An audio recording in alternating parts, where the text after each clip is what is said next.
हरे राम हरे कृष्ण। श्रीमद् वाल्मीकि रामायण के बालकांड के एकोन खष्टितम सर्ग यानी कि 59वें सर्ग और खष्टितम सर्ग यानी 60वें सर्ग, 59वें और 60वें सर्ग की कथा करेंगे। महर्षि विश्वामित्र के साथ राम और लक्ष्मण जनकपुर में हैं। राजा जनक के पुरोहित सतानंद जी श्री राम को विश्वामित्र जी के जीवन के बारे में बता रहे हैं। सतानंद जी कहते हैं, हे श्री राम, अयोध्या के राजा त्रिशंकु जब उन्हें वशिष्ठ जी के 100 पुत्रों ने उनको शाप दे दिया और वो चांडाल हो गए। चांडाल होने पर कुरूप हो गए और उनका शरीर नीला पड़ गया। ऐसी दशा में वह विश्वामित्र जी के पास जाते हैं और विश्वामित्र जी से कहते हैं कि मुझे ऐसे एक अनुष्ठान यज्ञ करना है, ऐसा यज्ञ करना है जिससे कि मैं सशरीर स्वर्ग में चला जाऊं। विश्वामित्र जी उनका स्वागत करते हैं और कहते हैं कि हे नरेश्वर, हे राजन, आपका स्वागत है और आप हमारे शरण में आए हैं तो आपका मनोरथ पूरा होगा। त्रिशंकु कहते हैं कि हे महर्षि, मैंने जीवन भर जप तप और यज्ञ और अनुष्ठान किया है।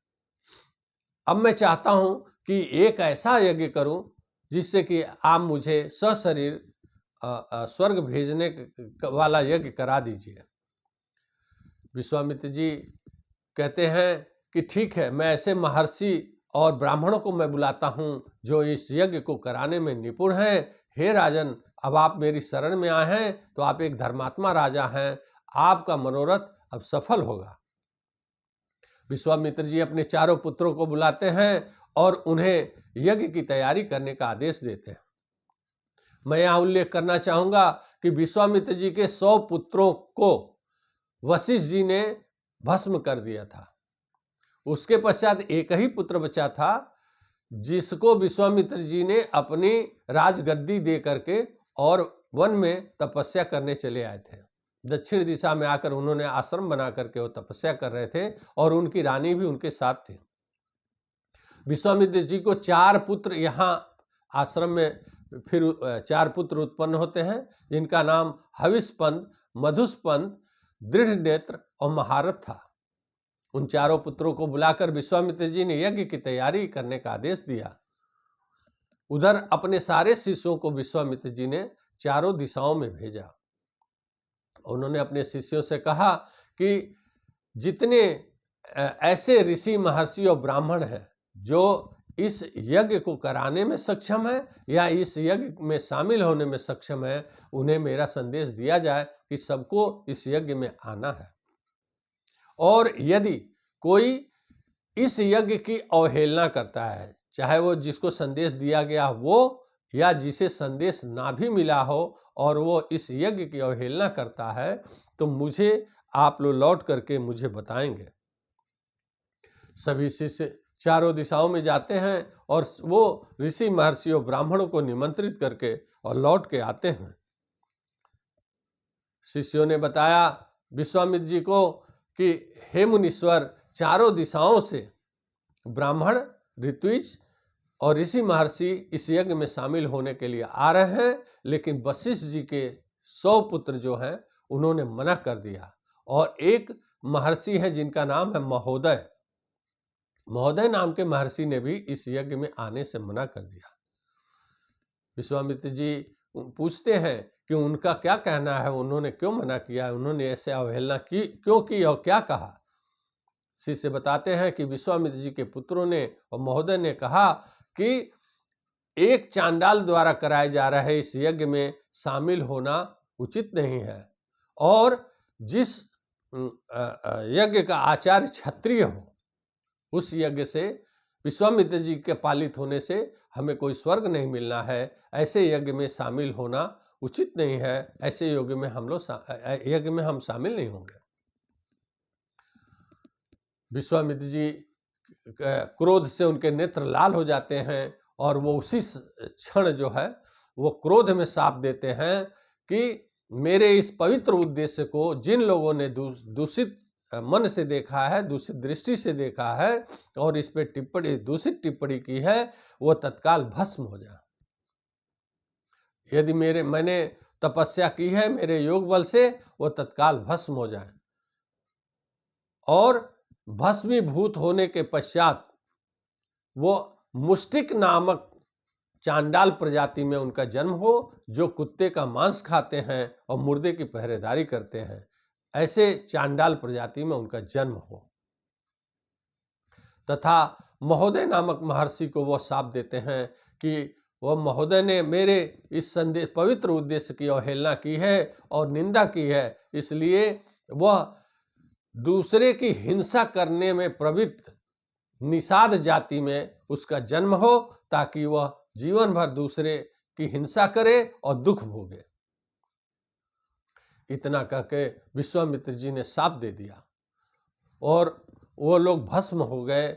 और उनके भस्म होने के पश्चात, उनके यमलोक चले जाने के पश्चात विश्वामित्र ने सारे इकट्ठा वहाँ एकत्र हुए महर्षियों से कहते हैं कि हे महर्षियों, हे ऋषियों, हे ऋत्विज ब्राह्मणों, आज जो अयोध्या के राजा त्रिशंकु हैं, इन्होंने एक बड़ा पवित्र संकल्प लिया है कि यज्ञ करा करके, यज्ञ संपन्न करा करके ये सदेह स्वर्ग जाना चाहते हैं। इनका पवित्र बड़ा उद्देश्य पवित्र है।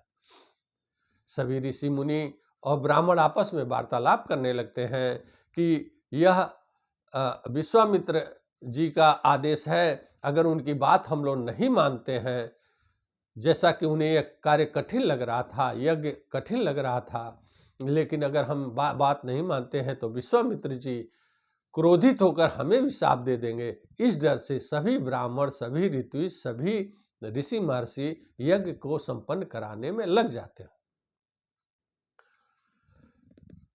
अब यहाँ विश्वामित्र जी ने सभी देवताओं का आह्वान किया। वो याजक बने, विश्वामित्र जी याजक बने और याजक बन के सभी देवताओं का आह्वान करते हैं।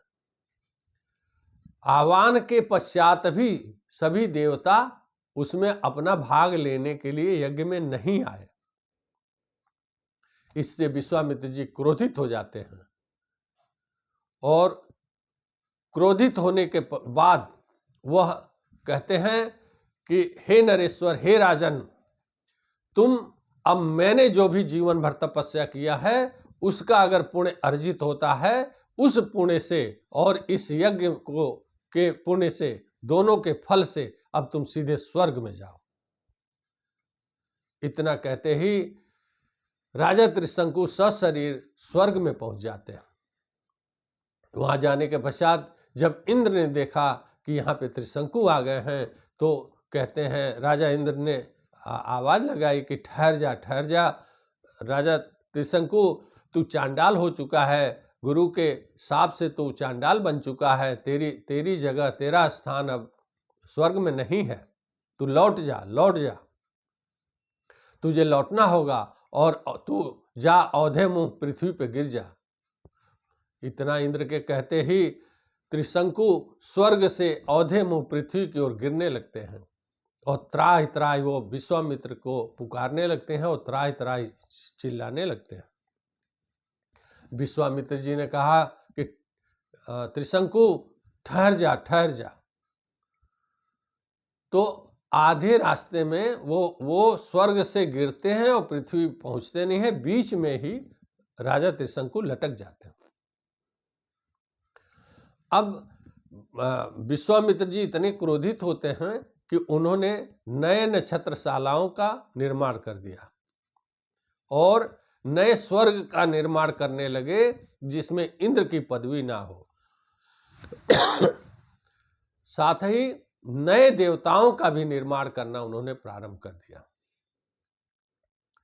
सभी देवता, राक्षस, यक्ष, किन्नर, नाग सभी एकत्र होकर के महर्षि विश्वामित्र के पास आते हैं और सभी देवता हाथ जोड़ करके कहते हैं कि हे मुनीश्वर, बड़ा अनर्थ हो जाएगा और राजा त्रिशंकु चूंकि चांडाल योनि में प्रविष्ट हो गए हैं, उनका रूप चांडाल, गुरु के शाप से चांडाल हो चुके हैं, अब उनका स्वर्ग जाना संभव नहीं है। अतः हे मुनीश्वर, आप कुछ कोई उपाय करिए जिससे कि यह जो नए नक्षत्रशाला और स्वर्ग का निर्माण आप रोक दीजिए, अन्यथा बहुत ही अनर्थ हो जाएगा।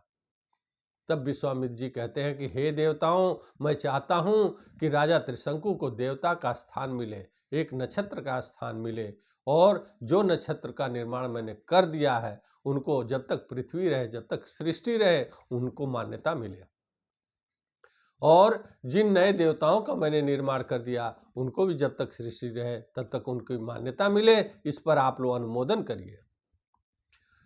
सभी देवता साधु साधु कह के, बहुत अच्छा कह के उनके आग्रह को स्वीकार कर लेते हैं और कहते हैं कि ठीक है, राजा त्रिशंकु को एक नक्षत्र की भांति, देवता के भांति इनका पद स्थापित होगा, और सारा सृष्टि, तीनों लोग इनको देवता के रूप में, नक्षत्र के रूप में, इनको सम्मान के रूप में देखेगा।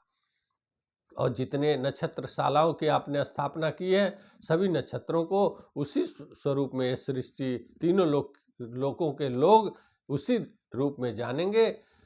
हे मुनीश्वर, अब आप शांत हो जाइए।